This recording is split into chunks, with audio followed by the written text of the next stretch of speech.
तो कैसे हैं? I am engineer UK Rawat. I have come with some important question related law of motion again.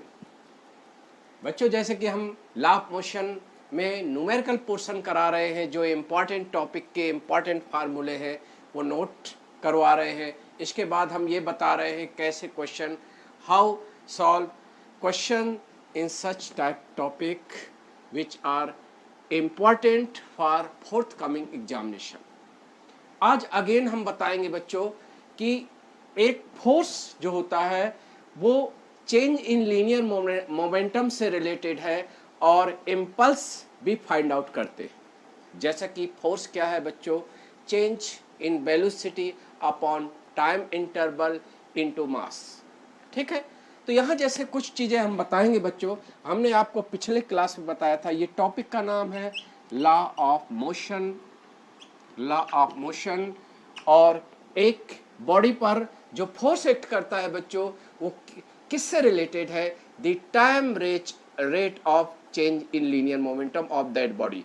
तो यहाँ f that will be equal to d p d t. ठीक है बच्चों, यानी d p d t that is acting force. You know, एक linear momentum बच्चों किसके equal होता है? एम भी, और force that will be equal to m d v d t. पिछले वीडियो में हम ये पढ़ा चुके हैं बच्चों, पिछले वीडियो में बताए थे. तो इससे आपको मालूम है कि d v d t that is acceleration. तो हम फोर्स को मास और एक्सेलरेशन टर्म में फाइंड आउट कर सकते हैं. देखो बच्चों, if mass is constant, keeping mass constant, you are changing linear momentum due to changing its velocity, then acting force will be equal to the product of mass and acceleration of that body. ये बड़ा ही important concept है कि acceleration of body is equal to acting force, यानी net force on that body divided by its mass, यानी ये, और mass will be equal to mod of mass and acceleration of mass. This formula is very important. ठीक है बच्चों, याद रखना है, whenever mass and acceleration is given you can get acting force. Whenever force and mass is given you can determine acceleration, produce acceleration of that body. Acceleration will be force divided mass. ठीक है, when you want to get mass of body, जैसे कह दे acting force ये है बच्चों, acceleration इतना produce करता है वो force. what is mass of body बच्चों? तो mass, because mass being mass scalar quantity, तो mass will be equal to mod of acting force, mod of net acting force on that body divided mod of produced acceleration of that body. It is clear now? जैसे कभी ऐसे question आते हैं, जैसे बच्चों कई बार ऐसे क्वेश्चन आते हैं, a constant force F that is equal to 3i cap plus 4j cap, बोल दे रहे हैं 3i cap plus 4j cap newton. Acting force है 3i cap plus 4j cap newton. Act on a body and produce acceleration a that is √3i cap plus j cap metre per second square. Then what is mass of that body? ठीक है, question से clear है बच्चों कि question में क्या दिया है. एक कांस्टेंट फोर्स है, एक्ट करता है एक बॉडी पर जिसका मास हमें पता नहीं है, अननोन है, और दैट बॉडी में ये force how much acceleration is produce √3i cap plus j cap metre per second square, then what is mass of that body. तो आपको यूजिंग फार्मूला ये कर लेना है, वन लाइन में आप क्वेश्चन सॉल्व कर सकते हो बच्चों, कि mass will be equal to mod of force divided mod of acceleration. Mod of force क्या हो जाएगा, mod of force divided mod of acceleration.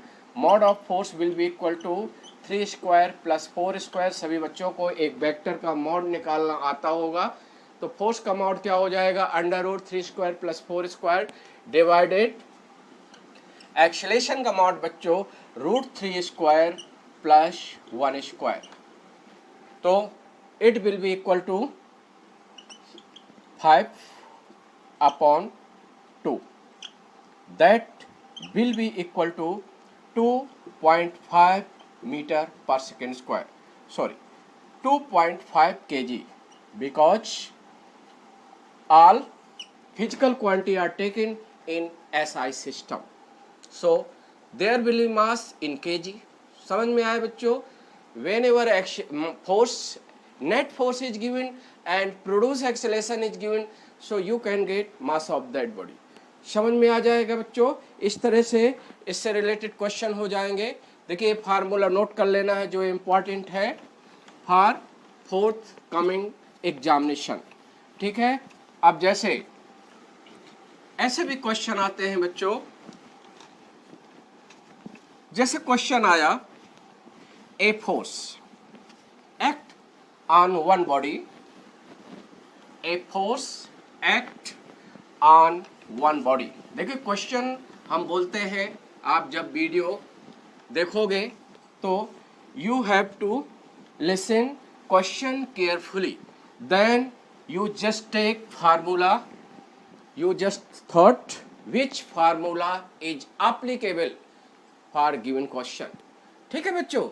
then you put proper formula, समझ रहे हैं, प्रॉपर फार्मूला यूज करना बच्चों बड़ा ही इम्पॉर्टेंट है, क्योंकि आप एग्जाम में बैठने जा रहे हो। ये बड़ा ही इम्पॉर्टेंट होता है कि एग्जाम आप में क्वेश्चन पढ़ते जाओ और आपके दिमाग में फार्मूला एक बनता जाए कि which formula is suitable for given question।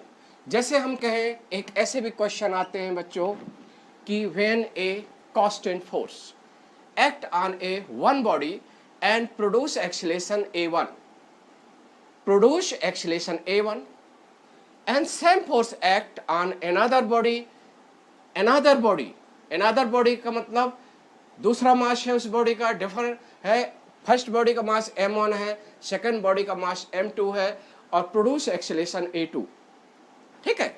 When both body combine to each other and same force is apply on combination of both body, then acceleration produce a, ठीक है बच्चों।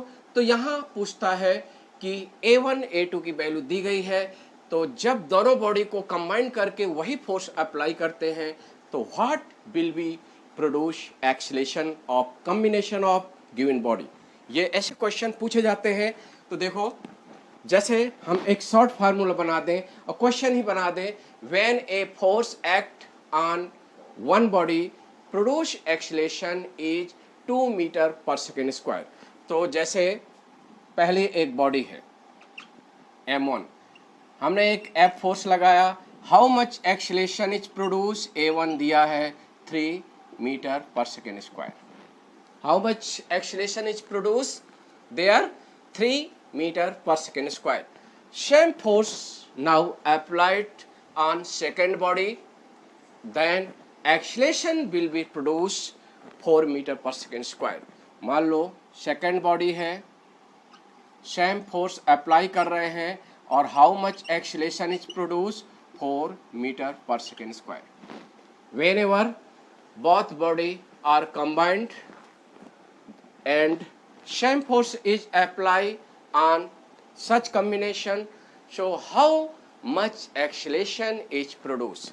suppose that हम दोनों body को combine कर दें बच्चों and same force is applied, तो how much acceleration is produced। ऐसे क्वेश्चन आ गए तो you have to apply Newton's second law। Newton second law what's a Newton second law? Here क्या हो जाएगा बच्चों, m1 is equal to f upon a1, तो that will be equal to m1 और कितना दिया गया है, f upon 3 first relation. m2 आप जल्दी से पुट कर सकते हैं, f upon 4, that is second relation, and again m1 plus m2 f upon a। जब वही फोर्स हम दोनों ब्लॉक कंबाइन करके अप्लाई करते हैं, how much acceleration produce a, show that is relation third. आप यहाँ m1 m2 की वैल्यू पुट करोगे बच्चों, f अपॉन 4 और f अपॉन a, ठीक है। एक ये रिलेशन f कैंसिल हो जाएगा, 4 1 अपॉन a की वैल्यू फाइंड आउट कर लोगे, आ जाएगा, सॉल्व हो जाएगा बच्चों क्वेश्चन। a किसके इक्वल होगा, 3 इंटू 4 अपॉन 12, 3 इंटू 4 ये होगा, और ये किसके इक्वल होगा, 12 upon 7 metre per second square. देखिए बच्चों, एक शॉर्ट फार्मूला यहाँ आपको पुट कर लेना है, एक मेमोरी में रखना है, या आप लिख रहे हो, नोट कर रहे हो, तो अपने रजिस्टर में एक फार्मूला नोट कर लेना है। यही आपकी स्ट्रेटजी होनी चाहिए, क्योंकि आने वाला एग्जाम जल्दी है, कोई ज़्यादा टाइम नहीं बचा है। तो इसके लिए एक चीज़ यार लर्न कर लेना है, शॉर्ट फार्मूला बता दें। If a force apply m1, acceleration a1 है, वही फोर्स हम सेकंड बॉडी पे अप्लाई करें तो एक्सीलरेशन a2 है, और दोनों बॉडी को कंबाइन करें तो एक्सीलरेशन a है।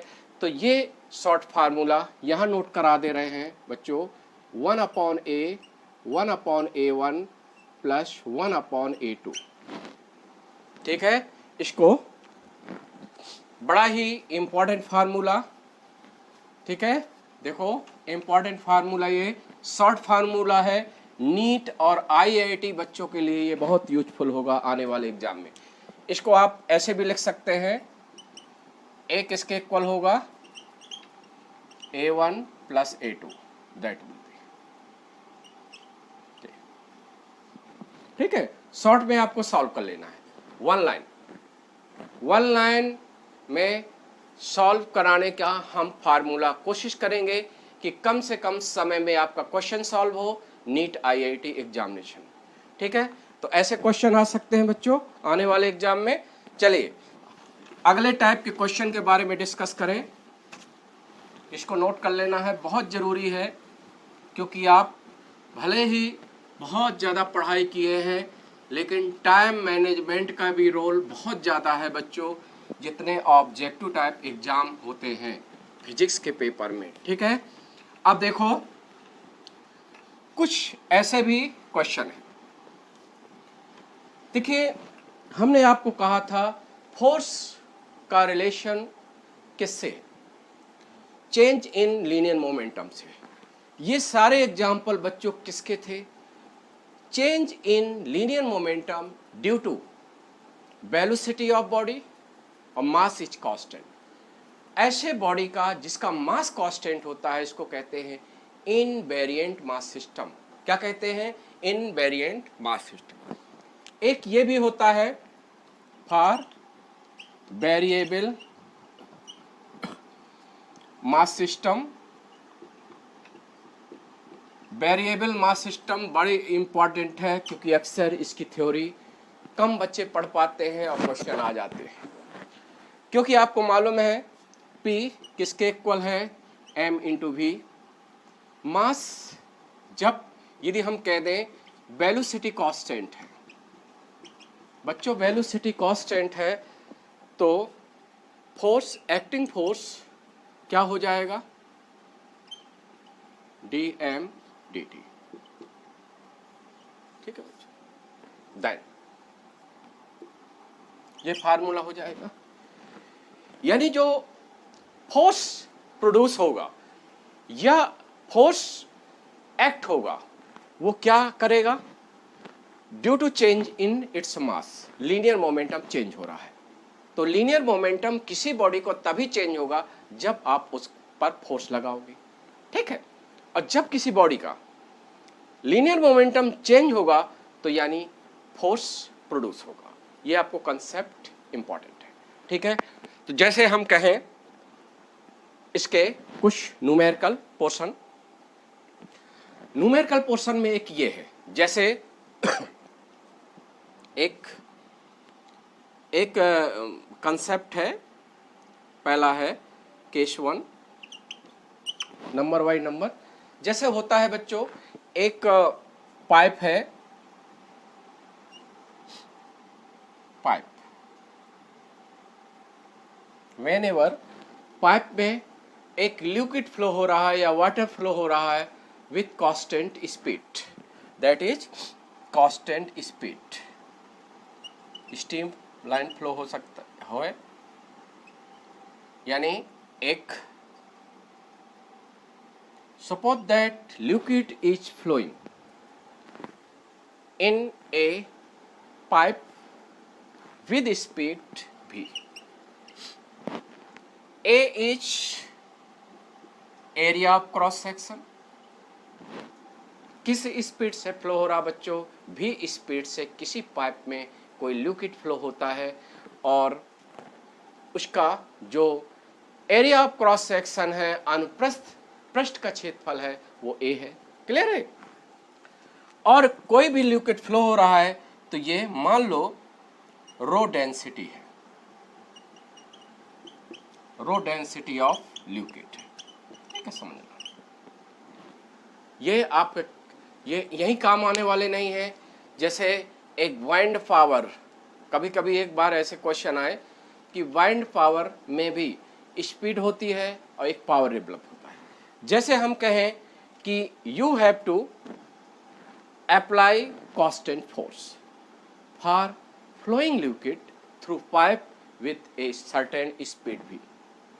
यदि किसी पाइप में एक कांस्टेंट स्पीड से कंटिन्यू लिक्विड फ्लो कराना चाहते हैं तो आपको कंटिन्यू एक फोर्स अप्लाई करना पड़ेगा बच्चों, अप्लाई करना पड़ेगा, ठीक है। अब ये फोर्स की वैल्यू क्या होगी, आपको मालूम है कि आपने 11th में पढ़ा होगा, 11th में फ्लूइड मैकेनिक्स में पढ़ा होगा बच्चों कि व्हेनेवर पाइप में एक लिक्विड फ्लो होता है बच्चों, तो time rate of flow of liquid, यानी पर सेकेंड जितना लिक्विड का मास फ्लो होता है वो क्या होता है, क्योंकि आपको मालूम है फोर्स किसके इक्वल होगा बच्चों, force will be equal to v dm dt। और हियर ये आपके उसमें दिया गया है 11th में कंटिन्यूटी इक्वेशन बच्चों पढ़ते हैं तो उसमें दिया गया है कि पर second flow of mass of liquid होता है वो क्या होता है, dm dt से इसको रिटर्न करेंगे, that will be equal to a v और रो, यानी area into velocity into density of liquid. Clear है कि नहीं, इससे आप लिख सकते हैं। इसकी वैल्यू पुट करोगे तो how much force is acting to flow given liquid with speed v through cross section area A, यानी A एरिया से कितना लिक्विड क्या हो रहा है, क्रॉस कर रहा है, फ्लो हो रहा है, ठीक है।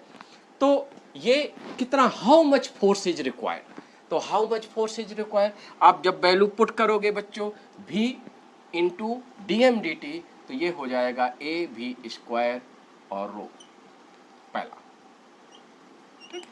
यानी force is directly proportional square of speed, ठीक है बच्चों। जब कोई भी हमें कांस्टेंट स्पीड से किसी की मोशन कराना है, कोई चाहे ऑब्जेक्ट हो चाहे एक लिक्विड हो, ठीक है, एक कांस्टेंट स्पीड से हमें फ्लो कराना, there is resistive force, resistive force है। तो वहाँ आपको you have to just supply some power. समझ रहे हैं कि नहीं?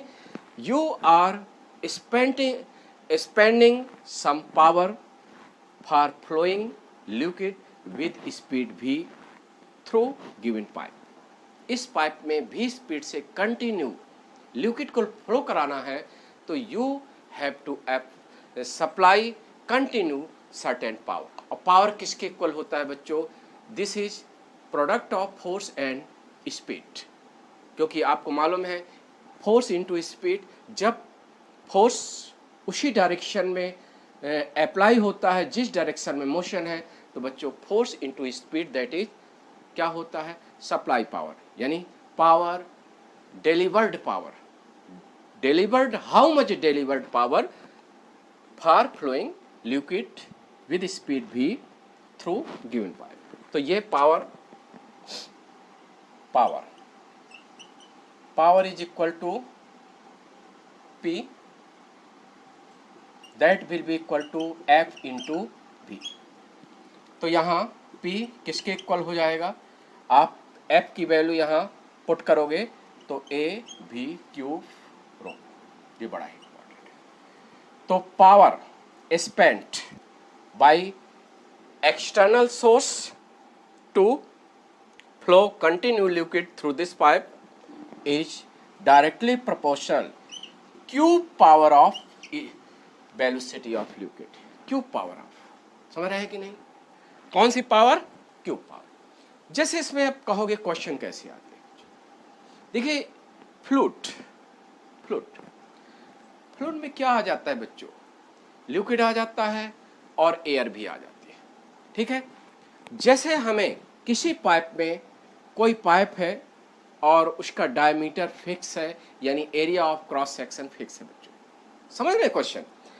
वी स्पीड से लिक्विड फ्लो हो रहा था, हमारा जो पावर स्पेंट है, डिलीवर्ड पावर है, यानी पावर स्पेंट क्या होता है बच्चों?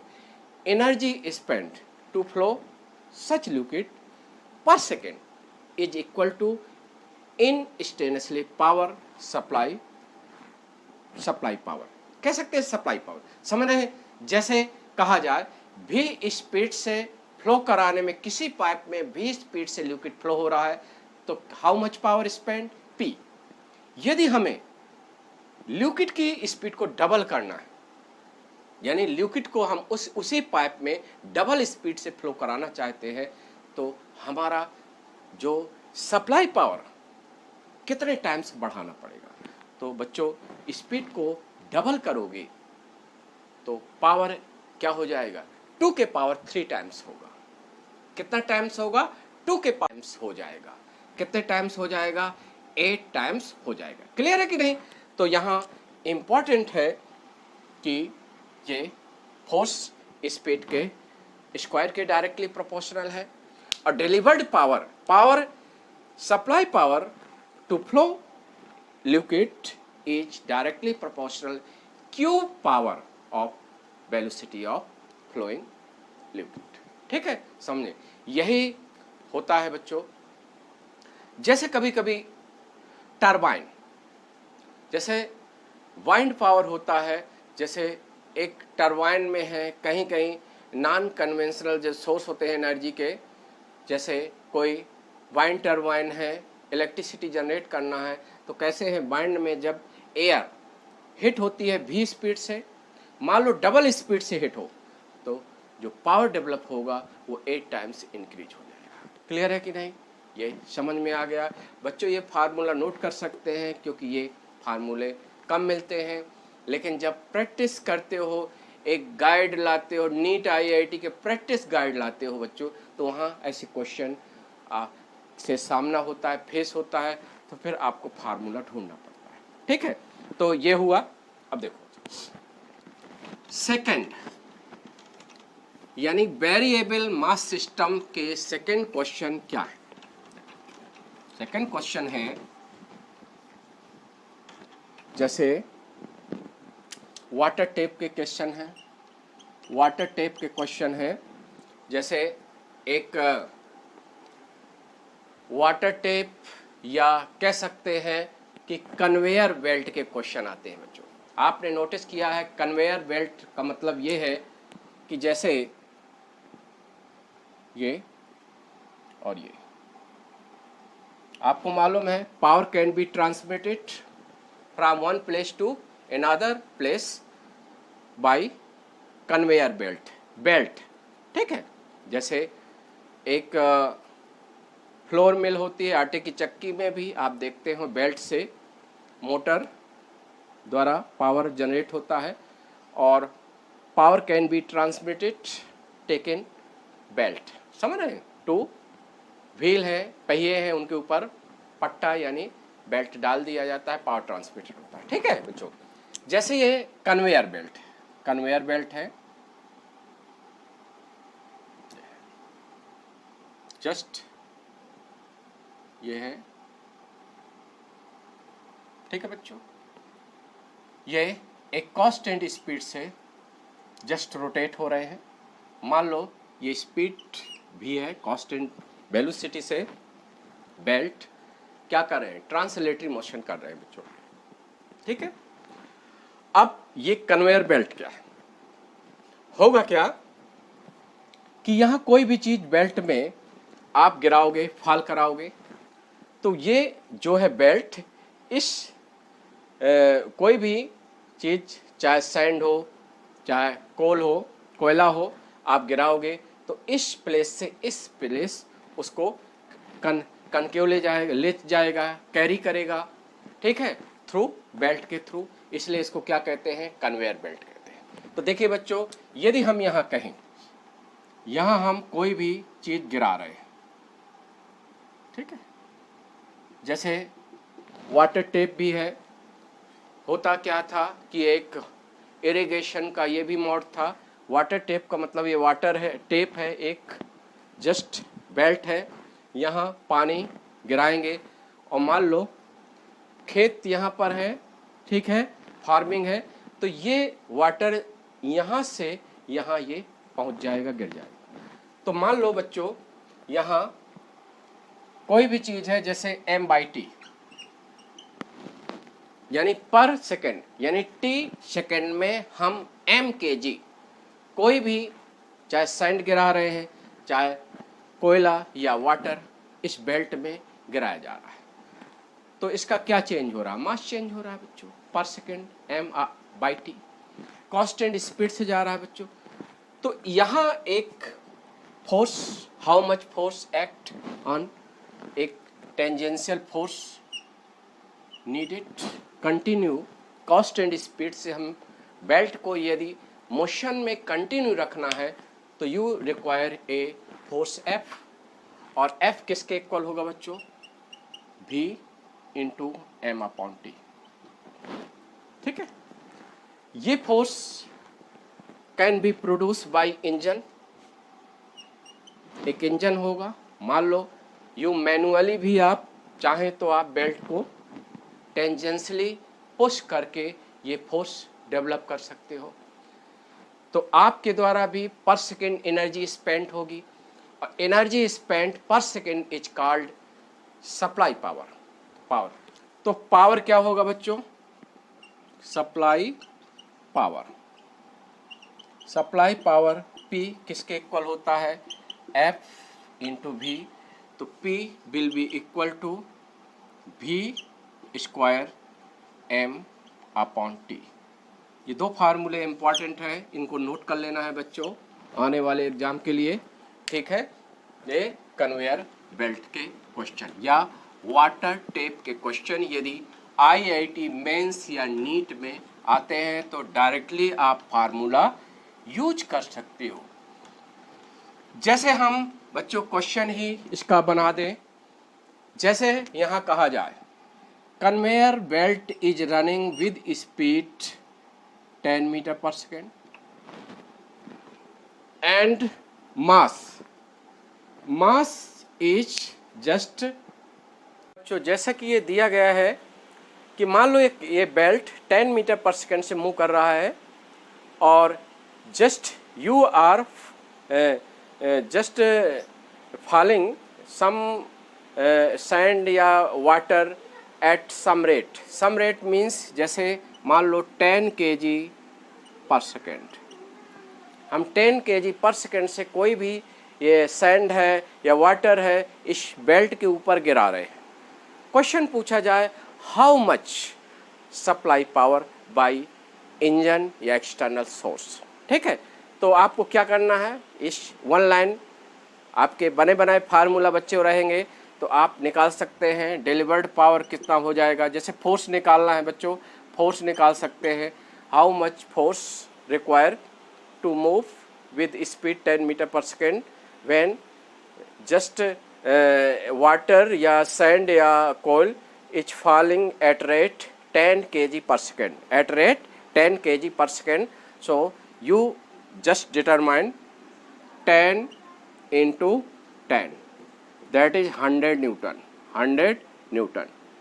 And power you know F into V, तो power F कितना है, F that is equal to F है कितना है 100 into 10 और ये हो जाएगा 1000 वाट, ठीक है। यानी यू कैन राइट 1 किलोवाट, ठीक है, 1 किलोवाट यानी how much supply power 1 kilowatt. Clear है, ऐसे क्वेश्चन सॉल्व कर लेंगे, ठीक है। तो ये किसके एग्जाम्पल है बच्चों, variable mass system, variable mass system के हैं, ठीक है। अब देखो थर्ड केस में आता है रॉकेट प्रोपल्सन, रॉकेट प्रोपल्सन, ठीक है बच्चों। जैसे यू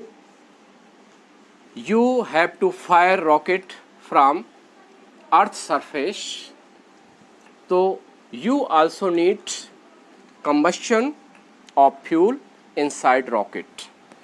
सो यहाँ केस थर्ड रॉकेट प्रोपल्सन, ठीक है। रॉकेट फायर करते हैं अर्थ सरफेस से, तो इसकी मैकेनिज्म क्या होती है बच्चों, जैसे ये ग्राउंड है, अर्थ सरफेस है और ये रॉकेट है, रॉकेट, ठीक है बच्चों। ये फ्यूल रहता है रॉकेट के अंदर, मान लो m मास है, तो बच्चों ये क्या होता है, जस्ट कंबशन, फ्यूल में कंबशन होता है बच्चों। तो ए लार्ज क्या होता है, इन लार्ज स्केल में जो फ्यूल कंबशन होता है तो उससे क्या है, गैस रिलीज होती है डाउनवर्ड बच्चों, गैस रिलीज होती है किस स्पीड से, VR, ठीक है।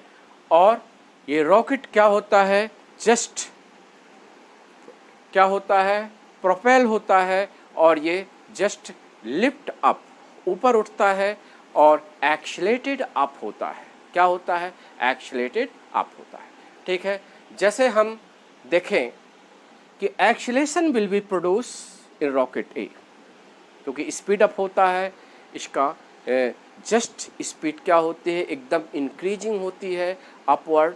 तो इसमें एक नेट फोर्स, क्योंकि यू नो न्यूटन के सेकेंड लॉ क्या कहता है कि किसी डायरेक्शन में एक्सीलरेशन प्रोड्यूस होगा तो इसका मतलब उस बॉडी में क्या होगा, उस डायरेक्शन में एक नेट फोर्स एक्ट करेगा। यानी जो रॉकेट में नेट फोर्स होता है वो अपवर्ड होता है, ठीक है। तो इसमें ये याद रखना है VR क्या है बच्चों, VR है रिलेटिव वेलोसिटी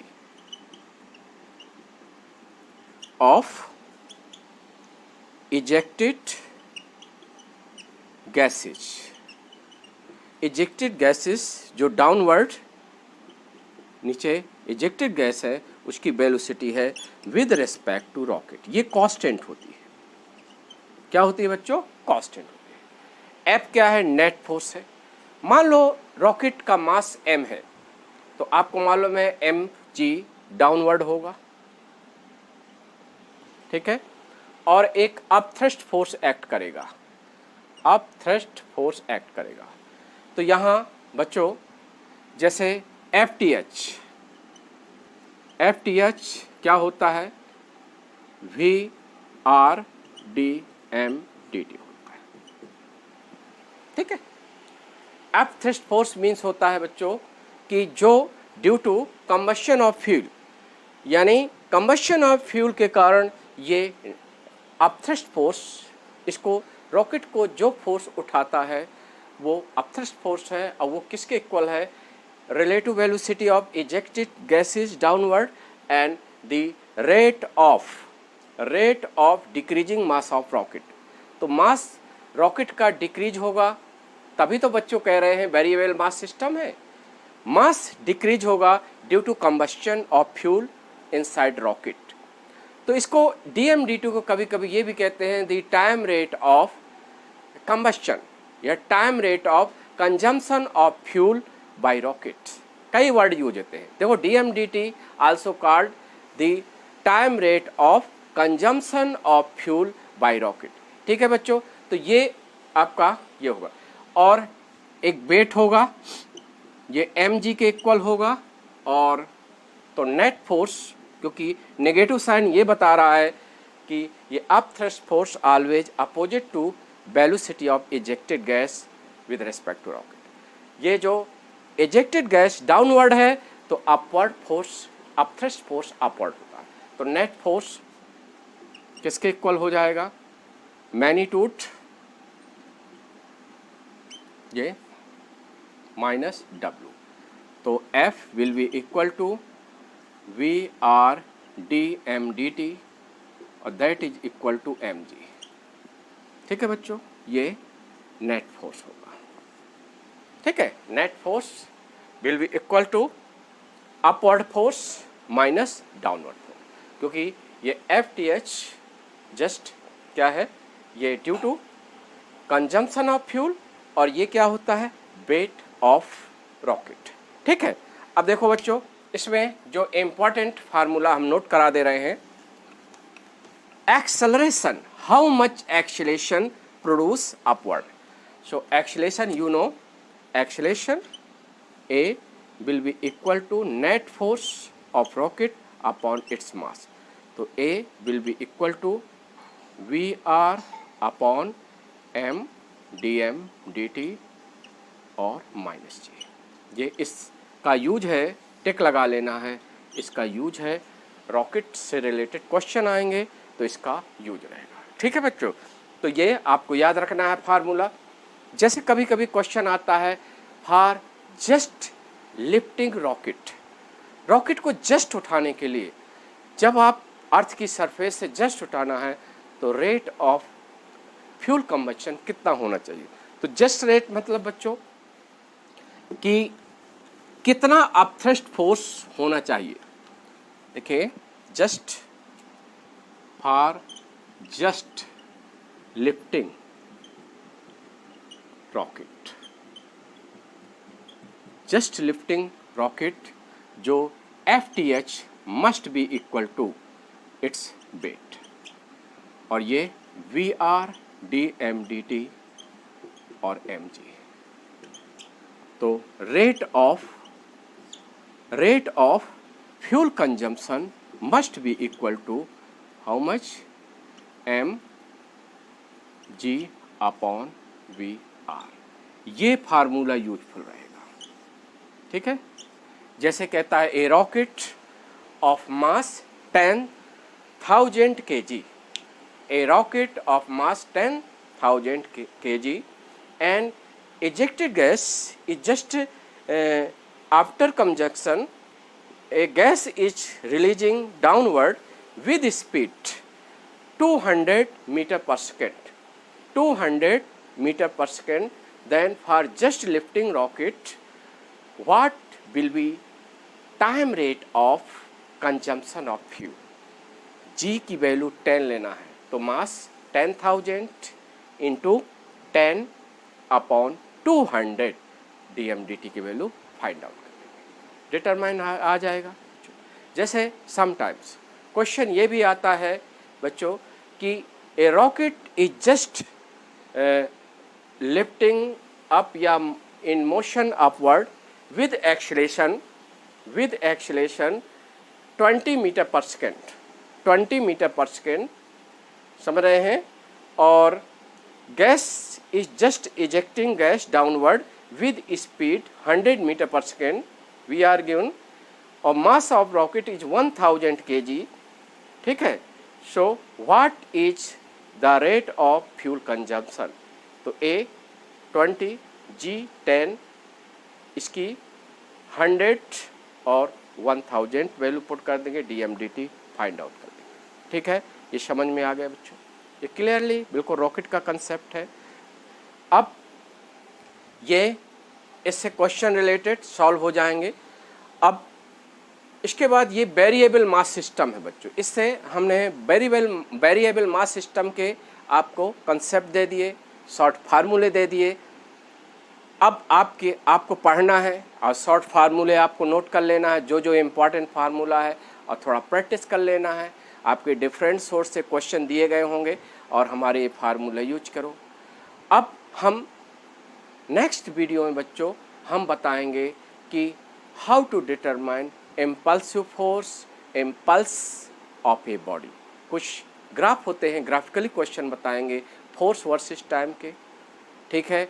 और कुछ हम ग्राफ बनाना भी बताएंगे, जैसे IIT मेंस में क्वेश्चन आया है कि whenever a body is thrown upward, तो what will be graph between its linear momentum versus height, यानी पोजीशन ऑफ बॉडी। ये IIT मेंस में लेटेस्ट क्वेश्चन है, ये नेक्स्ट वीडियो में बताएंगे, ठीक है। जब तक पढ़ते रहो बच्चों और हमारे वीडियो देखते रहो, और एक हमारा रिक्वेस्ट है कि ज़्यादा से ज़्यादा अपने दोस्तों को, फ्रेंड को शेयर करो और सब्सक्राइब भी करो, जिससे आपको वीडियो मिलते रहेंगे। हम कंटिन्यू लगातार आपको हम प्रोवाइड कर रहे हैं, और ये बहुत इम्पॉर्टेंट है कि वो ऑब्जेक्टिव टाइप में शॉर्ट फार्मूले देना, और ये भी बताना है कि ये फार्मूला जो एग्ज़ाम का ट्रेंड चल रहा है, ऐसे ऐसे फार्मूले से क्वेश्चन सॉल्व होते हैं, ठीक है।